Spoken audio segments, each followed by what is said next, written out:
Good afternoon সবাইকে। আশা করি সবাই সুস্থ আছো এবং ভালো আছো। কুক উইথ মিষ্টি চ্যানেলে তোমাদের সকলকে জানাই কিন্তু স্বাগত। আজ সকাল থেকে এখানে কিন্তু বৃষ্টি পড়ছে, আর বৃষ্টি বৃষ্টি ওয়েদারে ভাতের সাথে গরম গরম নতুন কিছু রেসিপি হলে কিন্তু ভালোই হয়। আজ আমি শেয়ার করব তোমাদের সাথে একটা রেসিপি, যেটা কিন্তু আমি ইউটিউব দেখেই শিখেছি, যার নাম হচ্ছে মুগেশ্বরী পটল, মানে মুগ ডাল দিয়ে পটল। তবে চলো রেসিপিটা বলি। প্রথমেই আমি পটলগুলোর খোসা ছাড়িয়ে ভালো করে ধুয়ে নিয়েছি।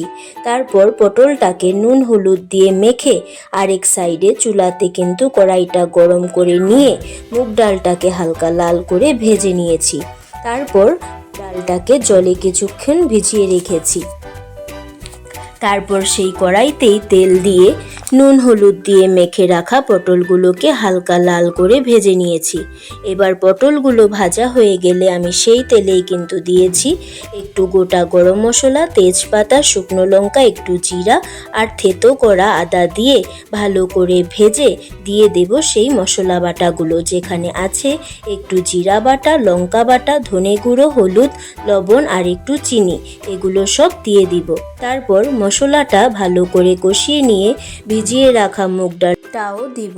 আবার ভালো করে নাড়াচাড়া করে একটু একটু করে জল দিয়ে ঢাকা চাপা দিয়ে মুগ ডালটাকে সেদ্ধ করব।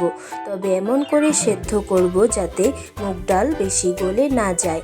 দেখো, ডালটা কিন্তু প্রায় সেদ্ধ হয়ে গেছে। এখন আমি ভাজা পটলগুলোও দিয়ে দিব। এখন আমি একটু দুধ দিয়ে আবার ভালো করে কষিয়ে নামানোর সময় দেব একটু ঘি আর গরম মশলা বাটা। তৈরি আমার মুগেশ্বরী পটল। এই বৃষ্টি বৃষ্টি ওয়েদারে গরম গরম ভাতের সাথে খেতে কিন্তু এটা খুব ভালোই লাগে। তবে কেমন লাগলো ভিডিওটা অবশ্যই বলো। তবে আজ আসি, সবাই ভালো থাকবে। Please do like, share and subscribe.